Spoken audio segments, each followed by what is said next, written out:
Imagine if you had a button that you could press for more happiness. Just a simple button.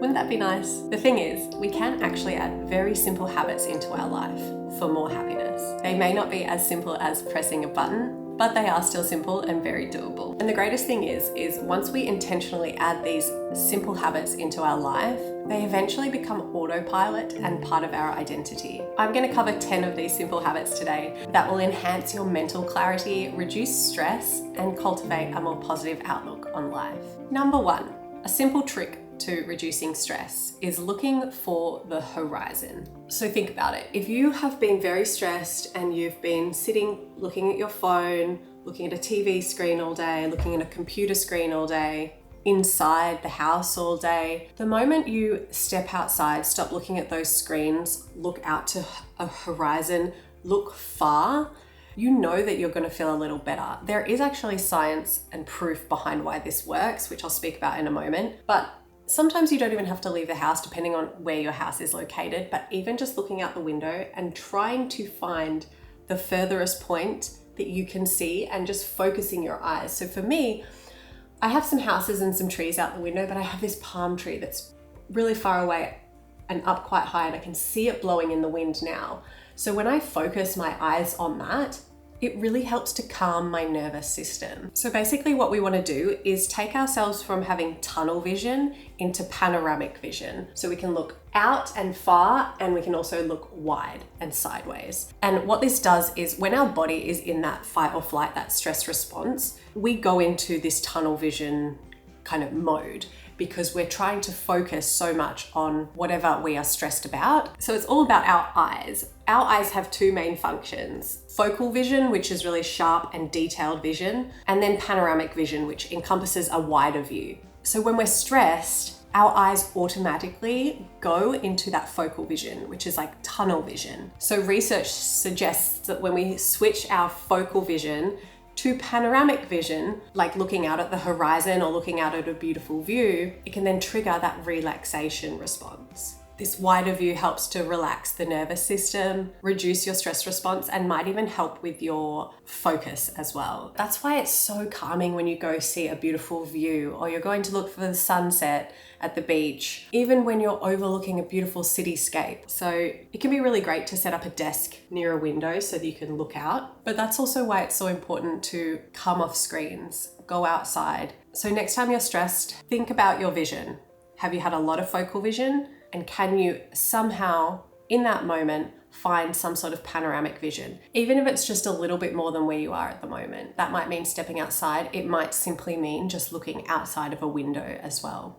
Okay, the second simple habit to enjoy life more is to start and end your day the right way. So what is the right way?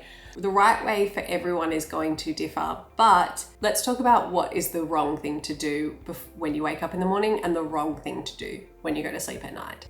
Can you take a guess? I'm pretty sure you know where I'm going with this one. And the wrong thing to do when you wake up in the morning and the wrong thing to do before you go to sleep at night is to be looking at our phones. This is a lot easier said than done, right? So you have to figure out how you're going to make this work in your life. Doesn't mean you can't be on your phone before bed, but maybe give yourself that half hour before you actually go to sleep to do something that's a lot more healthy, a habit that's a lot more healthy. So be on your phone, do whatever you need to do, get back to the people you want to see, look at your Instagram reels, whatever, but maybe dedicate a half hour before you actually go to sleep to something that's a bit more healthy. So just make sure that phone isn't the very last thing that you do and see before you go to sleep at night. Other things can be reading a book, doing a meditation, doing some stretches, doing some visualizations on your dreams, anything like that, something that's a little more healthy as opposed to a screen. When you wake up in the morning, what do you want to do first? Reach for your phone. I know, this is me too. And there are lots of different things that you can do to set in place, trying to not reach for your phone. One thing is just having it charging in a completely different room, and maybe having an alarm clock for if you need to wake up in the morning. If you don't want to do that, if you prefer to have your phone next to you, maybe setting up some blockages on certain apps that you usually reach for in the morning. So you can use an app called Opal, which will block out your Instagram, YouTube, things like that, so that when you wake up in the morning, you are not grabbing that straight away. The other thing you can do is just be really disciplined to not reach for your phone and get up out of bed and go do something else instead. You're going to know what's right for you. So brainstorm different ways that you can make this work for yourself. But your aim is to just not be looking at your phone when you first wake up in the morning and not be looking at your phone right before you go to bed at night. The third simple habit for a happier life, possibly my favorite one and most important one that can make such a massive impact on your life, is talking to yourself more kindly. The key to a happier life is not just what you do externally and what changes externally, but more importantly, what you do internally, what changes internally. So we all talk to ourselves in our head, and the way that we talk to ourselves can determine what we think about ourselves. It can determine our beliefs, and then it can determine our actions and how we follow through and how we behave in life. I would argue that internal work is the most important work we can do for a happier life. I talk a lot about this on my channel, so please explore more of my videos on this. But take some time to notice how you talk to yourself in your head. If you notice that you do tend to judge yourself quite a lot, or if you are just simply cruel to yourself in your head, notice it and make a commitment to yourself that you are going to change the way that you talk to yourself in your head.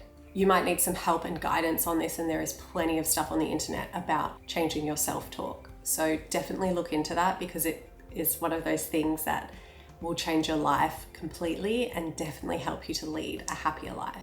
Not sure what number we're up to now, maybe number 4 or 5, but the next thing we want to do for a happier life is to take mindful walks. So this is something that I've recently started and I'm absolutely loving it. And I tell you what, people told me to do this for so many years and I never did it. And I'm kind of like, oh, damn, I wish I did this sooner. But basically mindful walks are ones that you go on a walk and you are not listening to music and you are not listening to a podcast or a YouTube video. So you don't have headphones on. You are mindfully walking. And there are so many benefits to doing this. I am the type of person that I'm moving about my house during the day and I love to have something playing, whether it's music or a podcast.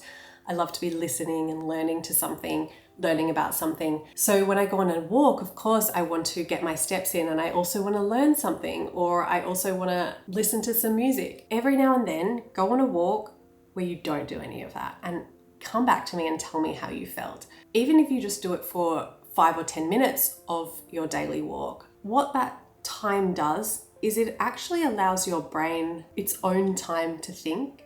It gives your brain a little bit of a freedom from all of that external noise and stimulation that we have nowadays, where we can always be listening to something. It gives your brain a little break and your mind will wander, and that's a good thing. So when you're in the shower sometimes and you all of a sudden have this brilliant idea and you're like, oh my gosh, I gotta write that down. Like, I gotta get out of the shower and make a note of that, or like, don't forget that until I get out of the shower. That's because, you're in there and you're letting your mind just wander. You're letting your mind imagine and dream and brainstorm in a way. And what you want to do on those mindful walks is let your mind wander, but not wander too far into you not being aware of your thoughts. So let your mind wander, but notice your thoughts. Be aware of your thoughts.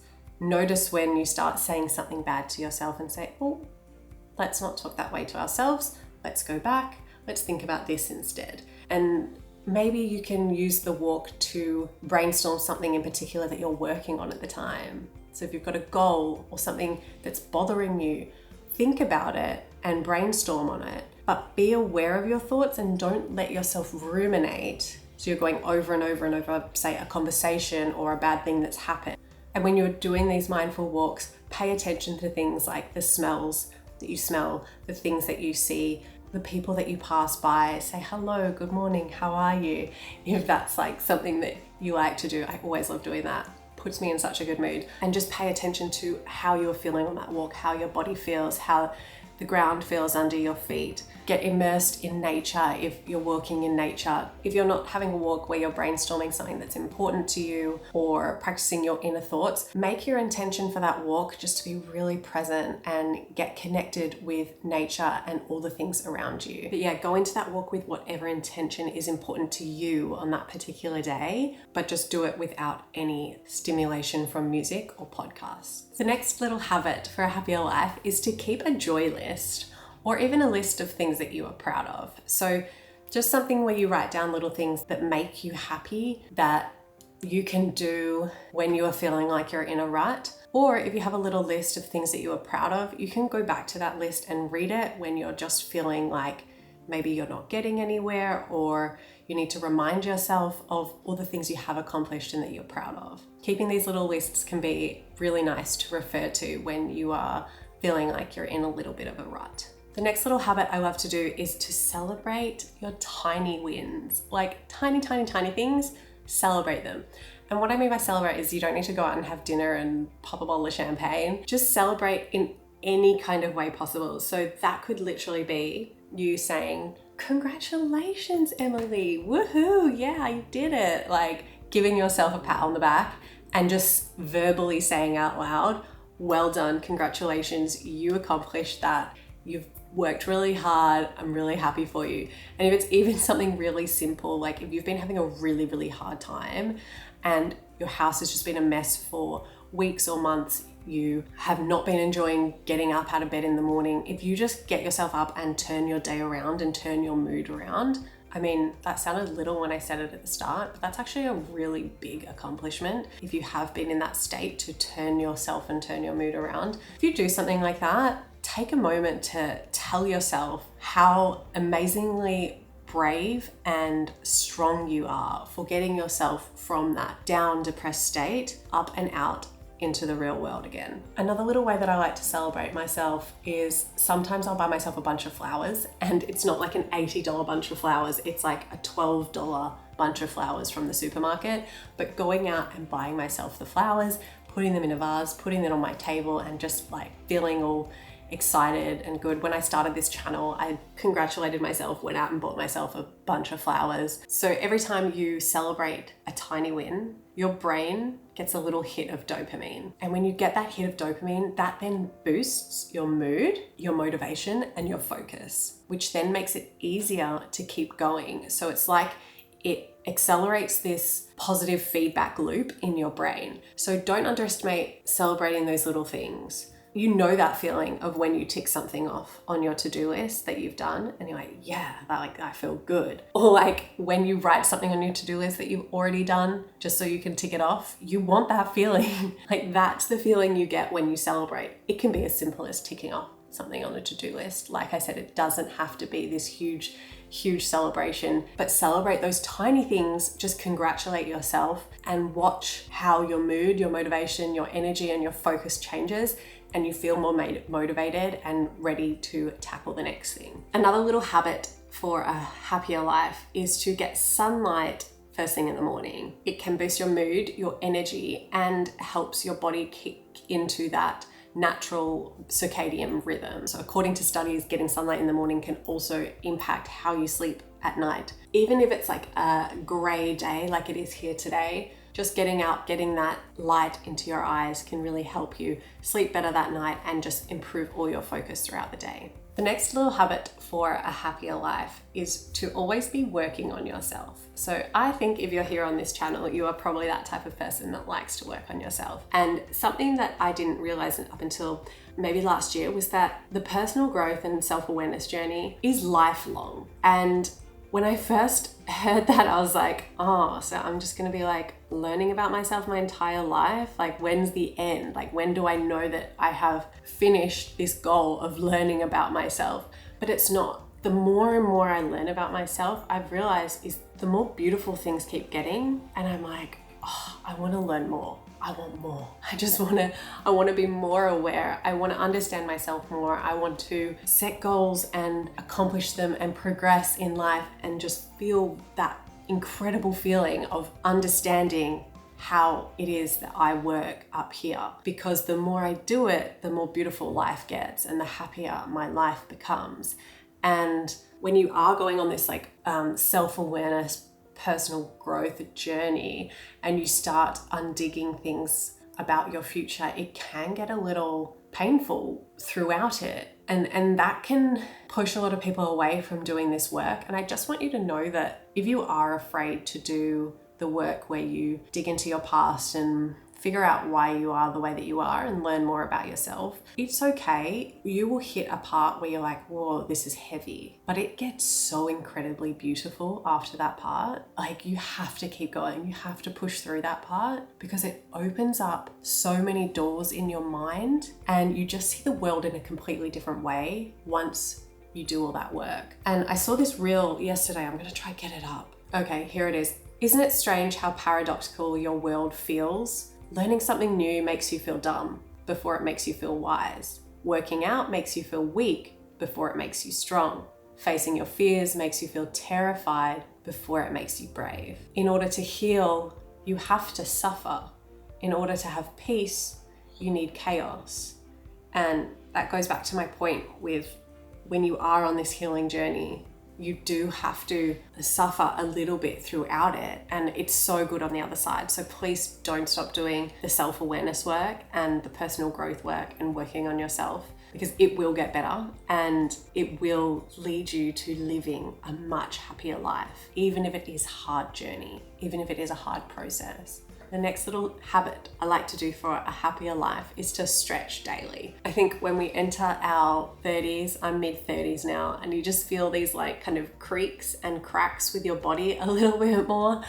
And you get out of bed in the morning and often there's like an audible sound like, oh. There's a soundtrack to all of your movements, because our bodies are just a bit stiff and we do so much sitting down at desks, at tables, in cars, on public transport, and our bodies evolutionary weren't made for this. We have to keep our bodies moving. I think we all know this, and the easiest thing I think to add into your routine for movement is stretching, because you can do it anywhere, anytime. You don't have to set up some routine. You don't have to get into your activewear. You can literally do it when you're lying down in bed. You can do it when you are boiling the kettle. You can do it when you're making dinner in the kitchen. You can do it when you're playing with your kids on the floor in the living room. You can do it while you're watching TV, watching a movie. Stretching can be incorporated into your life in little moments all the time. So it's super easy habit to add in. And it doesn't mean that you have to be vigorously exercising every day, but just stretching your joints out, keeping your joints moving and a little bit flexible, like not too flexible, just a little bit flexible, will just help remove that stress and tension from your body that you've been holding in. Now, this next habit is something that I've recently introduced into my life, as I felt like I wasn't living my life for myself. And I spoke about it in this video, which is up on the screen now. And that habit is to ask yourself every day, what do I want? This question is not a selfish question. This question allows you to live your life intentionally, give your body what it needs at the time. Does it need to rest? Does it need food? Does it need water? Does it need entertainment? Does it need socializing? What do I need right now? Gets you to focus inwards and gets you to make sure that you are continuing to look after yourself as you continue to look after everyone else in the world. So if you want to know more about that, definitely watch this video, which is up on the screen now. And thank you for watching this one. There'll be some more healthy habit videos coming out. I am grateful for you watching today. I'd love to know, what are you grateful for?